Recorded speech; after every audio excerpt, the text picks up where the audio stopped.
جب بھی تاریخ کے عظیم رہنماؤں کا ذکر آتا ہے تو ذہن میں کیسی تصویر بنتی ہے؟ شاید کسی جنگجو کی جو سلطنتیں فتح کر رہا ہو، یا کچھ اور؟ آج ہم اسی عظمت کے تصور کو تھوڑا چیلنج کریں گے اور قیادت کے 4 ایسے چہرے دیکھیں گے جنہوں نے تاریخ کا دھارا ہی بدل دیا۔ تو آخر وہ کیا چیز ہے جو کسی لیڈر کو عظیم بناتی ہے؟ کیا یہ صرف فتوحات کی تعداد ہے، یا کوئی پائیدار ثقافتی ورثہ چھوڑ جانا، بے پناہ دولت کا مالک ہونا، یا پھر ہر مشکل کے باوجود حکومت کرنے کا عزم؟ چلیں اپنی پہلے سے بنی سوچ کو ایک طرف رکھ کے اس سوال کا جواب ڈھونڈتے ہیں۔ اور سچ پوچھیں تو یہ کوئی حیرانی کی بات بھی نہیں ہے۔ تاریخ بھری پڑی ہے جنگجوؤں اور جرنیلوں کی کہانیوں سے، جن کی بہادری اور حکمت عملی نے سلطنتوں کی قسمت کا فیصلہ کیا۔ یہ عظمت کی سب سے واضح اور کہہ لیں کہ ڈراماٹک شکل ہے۔ اور اسلامی تاریخ میں تو ایسی مثالوں کی بھرمار ہے۔ حضرت عمر بن خطاب رضی اللہ تعالیٰ کی قیادت میں اسلامی سلطنت کی وہ بے مثال توسیع ہو، یا حضرت علی بن ابی طالب رضی اللہ تعالیٰ کی ہر جنگ میں ثابت قدمی، پھر حضرت حمزہ بن عبد المطلب رضی اللہ تعالیٰ کی وہ افسانوی بے خوفی، اور خالد بن الولید کی ناقابل شکست فوجی ذہانت۔ یہ نام تو جیسے فوجی طاقت کا دوسرا نام ہے۔ لیکن سوال یہ ہے کہ کیا طاقت صرف میدان جنگ تک ہی محدود ہے؟ نہیں، بالکل نہیں۔ اور یہیں سے ہماری آج کی کہانی ایک بہت دلچسپ موڑ لیتی ہے۔ اگر ہم اپنی نظریں تھوڑی ہٹائیں تو ہمیں طاقت اور اثر و رسوخ کی دوسری شکلیں نظر آئیں گی، جو شاید اتنی ہی یا اس سے بھی زیادہ دیر پا ثابت ہوئیں۔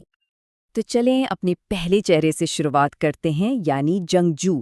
اور اس کی سب سے بڑی مثال کون؟ خالد بن ولید۔ وہ فوجی ذہانت کا ایک ایسا نمونہ تھے جنہیں شکست دینا تقریباً ناممکن تھا۔ اچھا، خالد کی کہانی کا سب سے دلچسپ پہلو جانتے ہیں کیا ہے؟ وہ ہے اسلام قبول کرنے کے بعد ان کی تبدیلی۔ انہوں نے اپنی ساری غیر معمولی فوجی صلاحیتیں نئی مسلم ریاست کے لیے وقف کر دیں۔ چاہے وہ ردہ کی جنگوں میں بغاوتوں کو کچلنا ہو، یا پھر عراق اور شام میں اس وقت کی سپر پاورز کو شکست دینا، ان کی حکمت عملیوں نے تاریخ کا نقشہ ہی بدل دیا۔ وہ خالص فوجی طاقت کی علامت ہے۔ تو فوجی طاقت تو سمجھ آتی ہے، لیکن کیا ہو اگر طاقت تلوار سے نہیں بلکہ علم سے، کلچر سے آئے؟ اس کو سمجھنے کے لیے ہمیں جنگ کے میدان سے نکل کر بغداد کے چمکتے دمکتے درباروں میں جانا پڑے گا۔ یہاں ہماری ملاقات ہوتی ہے ہارون الرشید سے، وہ عباسی خلیفہ جن کا دور اسلامی سنہری دور کا عروج مانا جاتا ہے۔ ان کی طاقت کا راز تلوار نہیں بلکہ علم اور ثقافت تھی۔ ان کا سب سے بڑا کارنامہ تھا بغداد میں مشہور زمانہ بیت الحکمہ یعنی دانشگاہ کی بنیاد رکھنا۔ اب یہ صرف کوئی لائبریری نہیں تھی، سوچیں، یہ ایک ایسا سینٹر تھا جہاں دنیا بھر سے بڑے بڑے اسکالرز آتے تھے، پرانی کتابوں کا ترجمہ کرتے تھے اور نئے خیالات کو جنم دیتے تھے۔ یہ تھی ثقافتی طاقت کی ایک زبردست مثال۔ اس دور میں طاقت کا توازن کیسا تھا، اس کا اندازہ ایک بڑے دلچسپ واقعے سے ہوتا ہے۔ جب ہارون رشید اور یورپ کے بادشاہ شارلمین کے بیچ تحفوں کا تبادلہ ہوا، ہارون نے کیا بھیجا؟ ریشم، عطر، ایک ہاتھی اور ایک ایسی پیچیدہ پانی کی گھڑی کہ پورا یورپی دربار دیکھ کر دنگ رہ گیا۔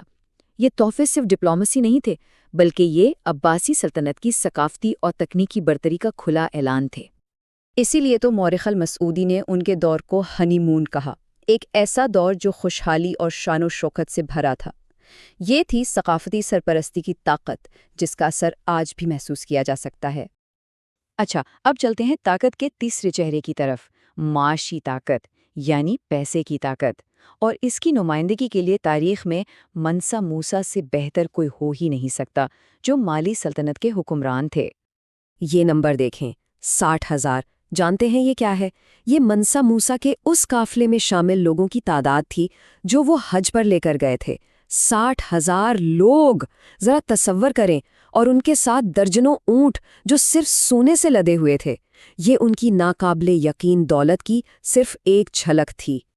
جب وہ قاہرہ سے گزرے تو انہوں نے اتنی فیاضی سے سونا بانٹا، اتنا سونا کہ شہر میں سونے کی قیمت ہی گر گئی۔ مطلب ایک شخص کی سخاوت نے ایک پورے ملک کی معیشت کو سالوں کے لیے ہلا کے رکھ دیا۔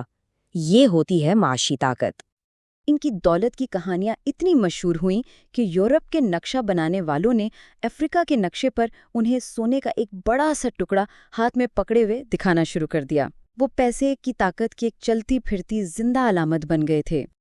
اور اب آخر میں ہم طاقت کے چوتھے اور شاید سب سے منفرد چہرے کو دیکھتے ہیں، سیاسی عزم۔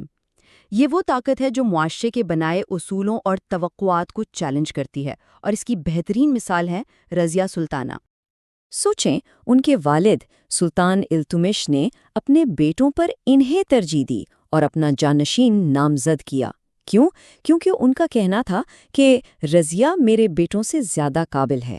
یہ اس زمانے میں ایک انقلابی فیصلہ تھا، جس کے نتیجے میں وہ دہلی سلطنت کی پہلی اور واحد خاتون حکمران بنی۔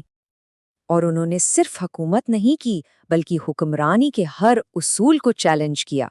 روایتی پردہ چھوڑ دیا، مردانہ لباس پہنا، ہاتھی پر سوار ہو کر عوام میں جاتیں، اور سب سے بڑھ کر اپنے نام کے سکے جاری کیے۔ یہ ان کی خود مختاری کا کھلا اعلان تھا۔ یہ سب ان کے سیاسی عزم کے طاقتور مظاہرے تھے۔ افسوس، ان کا دور حکومت مختصر اور مشکلات سے بھرا تھا۔ انہیں مسلسل ان امیروں کی مخالفت کا سامنا تھا جو ایک عورت کی حکمرانی قبول نہیں کر پا رہے تھے۔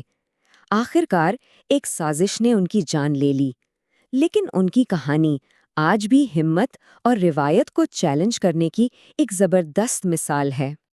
تو یہ ہے طاقت کے وہ چار چہرے: خالد بن ولید کی فوجی حکمت عملی، ہارون الرشید کی ثقافتی سرپرستی، منصا موسیٰ کی معاشی طاقت، اور رضیہ سلطانہ کا سیاسی عزم۔ ہر ایک نے تاریخ پر اپنی ایک الگ چھاپ چھوڑی۔ تو یہ چاروں ہمیں کیا سکھاتے ہیں؟ کہ عظمت صرف ایک شکل میں نہیں آتی۔ جنگجو، سرپرست، سرمایہ دار اور رہنما، یہ سب طاقت کی الگ الگ شکلیں ہیں جو دنیا پر مختلف طریقوں سے اثر انداز ہوئیں۔ اور یہ ہمیں اپنے آخری سوال پر لاتا ہے: جنگجو، سرپرست، سرمایہ دار یا رہنما، ان میں سے کون سا اثر و رسوخ ہے جو وقت کی گرد کو بھی برداشت کر جاتا ہے؟ کیا یہ تلوار کی طاقت ہے، قلم کی، سونے کی، یا پھر اپنے اصولوں پر ڈٹ جانے کا عزم؟ یہ ایک ایسا سوال ہے جس پر غور کرنا چاہیے۔